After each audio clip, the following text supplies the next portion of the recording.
Oke baiklah, hari ini saya akan bahas sebuah film yang berjudul Cannibal Holocaust.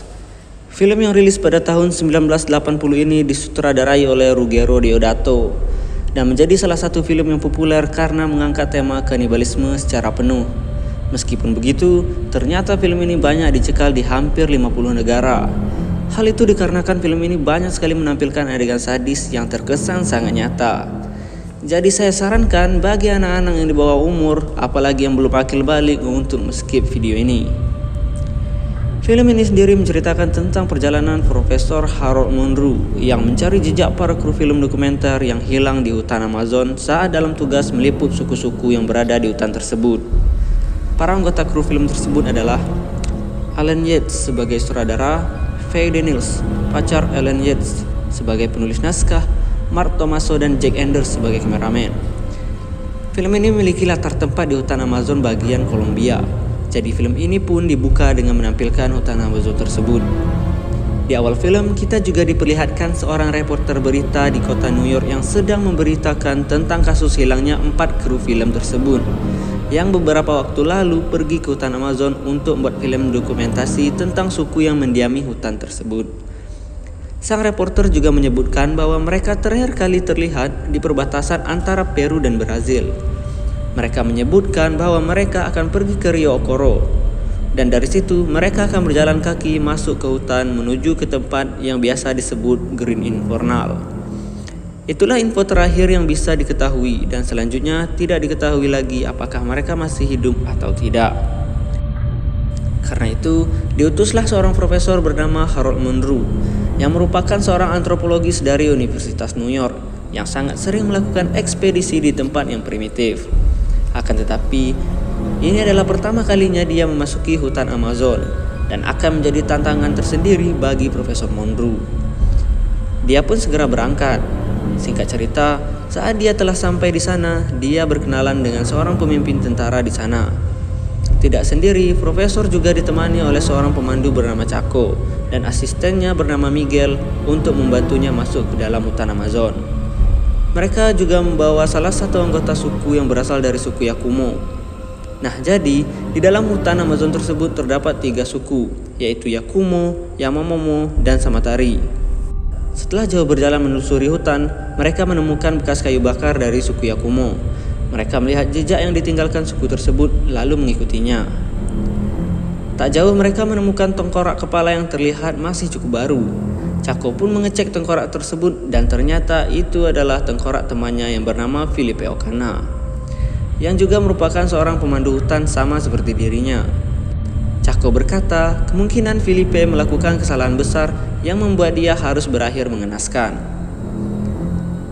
Lalu mereka pun beristirahat sejenak dan terlihat Miguel membawa seekor hewan koati untuk disembelih agar bisa disantap. Perlu diketahui bahwa semua hewan yang digunakan untuk dibunuh di film ini merupakan hewan yang asli. Setelah itu, mereka kembali melanjutkan perjalanan mereka. Dari kejauhan, mereka melihat salah satu anggota suku Yakumo yang sedang menghukum mati pasangannya. Hal ini biasa terjadi jika salah satu anggota melanggar aturan adat suku dan sebagai ganjarannya mereka harus membunuh atau dibunuh. Saya tidak berani memasukkan videonya ke YouTube karena hukuman yang diberikan sangat sadis dan akan dolar kuning jika saya masukkannya ke YouTube. Mungkin kalian bisa menonton film aslinya agar kalian tahu hukuman apa yang dilakukannya. Dan kemudian saat mereka hendak mengikutinya, dia mengetahui keberadaan mereka, kemudian kabur. Tak kehabisan akal, Chaco pun menyuruh Miguel untuk telanjang bulat bersama anggota suku yang mereka bawa untuk berendam di sungai untuk memancing anggota suku yang lain keluar. Cara yang mereka lakukan ternyata berhasil. Anggota suku yang lain pun keluar dan mereka dituntun ke tempat di mana mereka tinggal. Di sana, para suku Yakumo memandang mereka dengan tatapan curiga. Lalu mereka diperlihatkan gubuk mereka yang telah habis terbakar dan di dalamnya juga terdapat tengkorak-tengkorak manusia. Mereka juga diperlihatkan salah satu anggota suku mereka yang kakinya terkena tembakan senjata api. Tersadar mereka dalam bahaya, Chaco pun meminta Miguel untuk memberikan pisau lipat kepada kepala suku mereka untuk memberitahu bahwa mereka bukan ancaman. Sontak kepala suku Yakumo pun kegirangan, dan akhirnya mereka pun disambut dengan baik dan diizinkan untuk bermalam di tempat itu. Keesokan harinya, mereka pun kembali melanjutkan perjalanan mereka untuk menelusuri hutan tersebut. Mereka menemukan suku Samatari yang sedang mempersiapkan daging manusia untuk dimakan. Mereka membawa itu ke tepi sungai. Terlihat anggota suku Samatari sedang menganiaya perempuan dari suku Yamamomo. Saya jelaskan sedikit bahwa suku Samatari selalu berperang dengan suku Yamamomo untuk mendapatkan makanan, yaitu daging manusia. Melihat hal itu, mereka pun memanfaatkan keadaan dengan membantu suku Yamamomo dengan menembak anggota suku Samatari dengan tujuan agar mereka bisa diterima baik oleh suku Yamamomo. Tapi dugaan itu ternyata salah. Saat mereka dibawa ke kediaman suku Yamamomo, semua anggota suku menatap curiga mereka seperti yang dilakukan oleh suku Yakumo. Kemudian kepala suku Yamamomo keluar dan memberikan sebuah arloji kepada profesor. Profesor pun menyadari bahwa arloji tersebut merupakan milik salah satu anggota kru film yang hilang di hutan itu. Hal itu membuat profesor penasaran tentang keberadaan mereka, apakah mereka masih hidup atau tidak.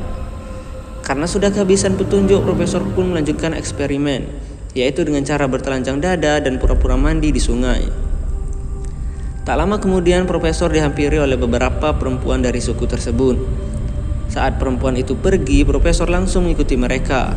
Dan betapa terkejutnya saat profesor melihat semua tengkorak anggota kru film yang mereka cari sedang digantung bersamaan dengan alat yang mereka bawa. Hingga profesor berpikir, kesalahan apa yang mereka lakukan sehingga mereka berakhir seperti itu. Dan untuk mendapatkan jawaban, profesor membawa rekaman film mereka kembali ke kota New York untuk diselidiki. Dari rekaman itu, mereka melihat sebuah dokumenter perjalanan mereka mencari suku-suku di hutan itu. Selama pencarian itu diperlihatkan banyak sekali aksi kejam dan sadis yang mereka lakukan, seperti membunuh kura-kura, tarantula, ular, dan juga terlihat memotong kaki Felipe yang sebelumnya digigit oleh ular tersebut.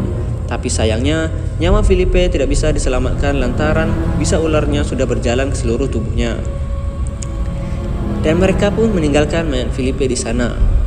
Mereka pun kembali melanjutkan perjalanan hingga akhirnya berhasil sampai di kediaman suku Yakumo. Tapi mereka kembali melakukan kekejaman di sana. Tanpa rasa manusiawi, mereka menembak anggota suku Yakumo dan kemudian menggiring anggota suku masuk ke dalam gubuk dan membakar gubuk tersebut.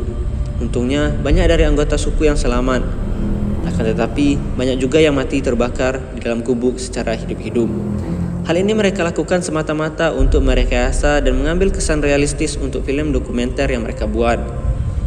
Kemudian profesor mengikuti rapat bersama para bos kru film tersebut untuk membahas rekaman itu. Tapi para petinggi itu mau menayangkan rekaman tersebut untuk diperlihatkan ke masyarakat. Tapi profesor pun menyanggah hal tersebut karena isi dari rekaman tersebut hanya rekayasa dan penuh dengan unsur kekerasan yang tidak manusiawi. Untuk membuktikan hal tersebut, profesor pun mengajak para petinggi itu untuk menonton sisa rekamannya. Rekaman itu pun dilanjutkan dengan memperlihatkan mereka melanjutkan perjalanan mencari suku Yamamomo. Dan mereka pun berhasil menemukan perempuan dari suku Yamamomo. Dengan biadabnya, mereka memperkosa perempuan tersebut secara bergilir. Dan setelah itu mereka langsung membunuhnya dengan kejam. Saking kejamnya, saya harus menyensornya agar tidak dapat dolar kuning. Tapi ternyata saat mereka melakukan adegan dolar kuning tersebut, ada salah satu anggota suku Yamamomo yang melihatnya. Dan dia memberitahukan hal itu kepada anggota suku lainnya. Sehingga mereka datang beramai-ramai dan membunuhi para kru film itu dengan cara yang amat sadis. Bahkan anggota suku itu pun langsung memakan mereka. Hingga tiba-tiba video rekaman itu berhenti seketika.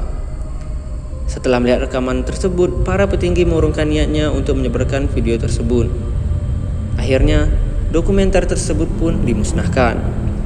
Film berakhir dengan memperlihatkan profesor yang keluar dari gedung sambil bertanya-tanya, siapakah sebenarnya yang kejam? Mereka yang kanibal atau kita yang berhati iblis? Oke, itulah rangkuman film Kanibal Holocaust dari saya. Jangan lupa subscribe dan klik lonceng notifikasinya agar kalian tidak ketinggalan rangkuman film dari saya dan juga mendapat rekomendasi film-film yang seru.